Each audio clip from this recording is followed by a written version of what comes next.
नमस्कार, बहुत स्वागत है आपका। आप देख रहे हैं भाग्य चक्र और मैं हूं आपके साथ शैलेंद्र पांडे। पूजा उपासना में खुशियों के मौके पर, दुख में, हर जगह हम फूलों का प्रयोग करते हैं और फूलों का प्रयोग करके अपनी भावनाओं को व्यक्त करते हैं। आज हम आपको बताएंगे कि अलग अलग फूलों के चमत्कारी प्रयोग क्या हैं। हम आज बात कर रहे हैं फूलों की। फूलों का पूजा उपासना में क्या महत्व है, पहले ये समझ लेते हैं। देखिए, फूल हमारी श्रद्धा और हमारी भावना का प्रतीक हैं। इसके अलावा जो फूल हैं, ये हमारी मानसिक स्थितियों के बारे में बताते हैं। फूलों के अलग अलग रंग और फूलों की अलग अलग सुगंध अलग अलग तरह के प्रभाव पैदा करती है। पूजा में आप वास्तविक फूल भी अर्पित कर सकते हैं और मानसिक फूल भी अर्पित कर सकते हैं, और दोनों तरह के फूल अर्पित करने से आपको लाभ होगा। पूजा में दरअसल जब हम फूल अर्पित करते हैं तो हम अपनी भावनाएं ईश्वर को समर्पित करते हैं। सबसे पहले बात करते हैं गेंदे के फूल के बारे में। इसका महत्व क्या है और इसकी प्रयोग विधि क्या है। देखिए, गेंदा वास्तव में एक फूल नहीं होता, ये छोटे छोटे फूलों का एक गुच्छा है। गेंदा कई प्रकार का होता है, लेकिन सबसे ज्यादा उपयोगी और महत्वपूर्ण पीले गेंदे का फूल होता है। पीले गेंदे के फूल का संबंध बृहस्पति नामक ग्रह से माना जाता है। जब आप जीवन में या पूजा में पीले गेंदे का प्रयोग करते हैं तो ज्ञान, विद्या और आकर्षण की प्राप्ति होती है। गेंदे के फूल के प्रयोग से जीवन में आकर्षण क्षमता बढ़ जाती है। अगर आप नियमित रूप से या हर बृहस्पतिवार को भगवान विष्णु को पीले गेंदे के फूल की माला चढ़ाएं तो आपको संतान संबंधी समस्याओं से मुक्ति मिलेगी। किसी भी तरह की संतान संबंधी समस्या होगी, वो समस्या दूर होगी।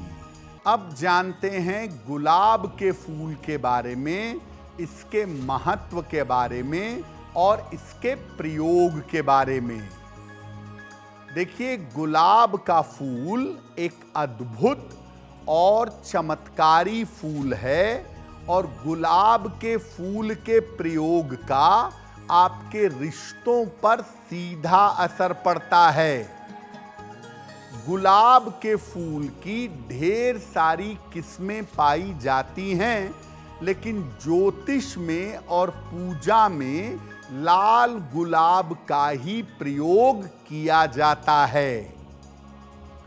लाल गुलाब मंगल से संबंध रखता है और इसकी खुशबू का संबंध शुक्र से होता है। लाल गुलाब के प्रयोग से प्रेम, आकर्षण, रिश्तों और आत्मविश्वास का वरदान मिलता है। अगर कोई व्यक्ति लक्ष्मी जी को नियमित रूप से गुलाब का फूल चढ़ाए या हर शुक्रवार को गुलाब का फूल अर्पित करे तो आर्थिक स्थिति अच्छी हो जाती है। उपहार में प्रेम में गुलाब देने से रिश्ते मजबूत होते हैं, प्रेम और वैवाहिक जीवन की स्थिति अच्छी हो जाती है। अब बात करते हैं कमल के फूल की। कमल का जो फूल है ये शुद्ध रूप से दैवीय, डिवाइन और आध्यात्मिक फूल माना जाता है। सफेद रंग का कमल अत्यंत पवित्र और ऊर्जा में सर्वश्रेष्ठ होता है। सफेद कमल का संबंध 9 ग्रहों से और दुनिया की समस्त ऊर्जा से होता है।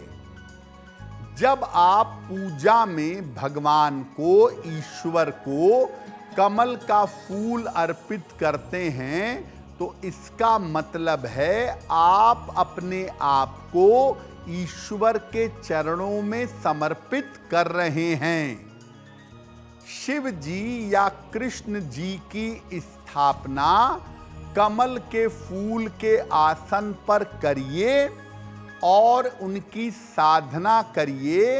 ईश्वर आपको गुरु के रूप में प्राप्त होंगे। किसी भी एकादशी को भगवान कृष्ण को 2 कमल के फूल अर्पित करें, आपकी संतान प्राप्ति की अभिलाषा पूरी होगी। अगर 27 दिन तक रोज एक कमल का फूल माता लक्ष्मी को विधि विधान से अर्पित किया जाए तो अखंड राज्य सुख की जीवन में प्राप्ति होती है। अब बात करते हैं गुड़हल के फूल की। देखिए, गुड़हल का जो फूल है ये अत्यंत ऊर्जावान, बहुत ज्यादा शक्तिशाली माना जाता है। देवी की उपासना में और सूर्य देव की उपासना में गुड़हल के फूल का विशेष प्रयोग होता है। नियमित रूप से अगर आप देवी को, खास तौर से माता काली को गुड़हल का फूल अर्पित करें तो शत्रु और विरोधी से आपको राहत मिलेगी। जल में अगर एक गुड़हल का फूल डाल करके सूर्य देव को जल चढ़ाएंगे तो सूर्य देव की कृपा मिलेगी। हर तरह की शारीरिक समस्याओं से मुक्ति मिलेगी और आपका नाम और यश बढ़ेगा, आपकी प्रसिद्धि बढ़ेगी। अब जानते हैं मानसिक पुष्प के बारे में। हर तरह के फूल से बढ़कर मानसिक फूल या मानसिक पुष्प होता है। इसमें भी कमल का मानसिक फूल सबसे ज्यादा महत्वपूर्ण होता है। आप जिस तरह का चाहें अलग अलग रंग के मानसिक फूल चढ़ाकर अलग अलग समस्याओं से राहत पा सकते हैं। कल्पना करें कि आप अलग अलग रंग के मानसिक फूल देवी देवता को चढ़ा रहे हैं। इस फूल को बनाने में जितना समय लगाएंगे उतना अच्छा होगा। और किसी भी पूजा में अगर आप देवी देवता को, अपने गुरु को मानसिक फूल अर्पित करें तो आपको बहुत लाभ होगा। अब वक्त हो गया है ऐसा क्यों का। ऐसा क्यों में हम आपके मन और जीवन से जुड़ी हुई तमाम जिज्ञासाओं का समाधान करने का प्रयास करते हैं।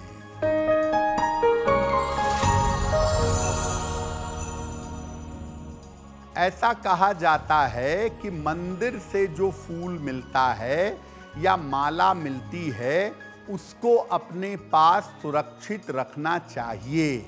ऐसा क्यों? देखिए, मंदिर से जो फूल मिलता है देवी देवता को चढ़ाया हुआ, या जो माला मिलती है उसमें बड़ी शुभ तरंगें होती हैं। उन शुभ तरंगों का आपको लाभ मिले, इसलिए इस फूल और इस माला को ले जाकर अपने बेडरूम में या काम करने की जगह पर रखना चाहिए। और जब ये सूख जाएं तो इनको इधर उधर नहीं फेंकना चाहिए, या तो जमीन में दबा दें या जल में प्रवाहित कर दें। अगर आप मुझसे जुड़ करके अपनी समस्याओं का समाधान चाहते हैं और चाहते हैं कि आपकी समस्याओं को ज्योतिष के माध्यम से सुलझाया जाए, तो आप हमसे संपर्क कर सकते हैं, जुड़ सकते हैं एस्ट्रो तक पर।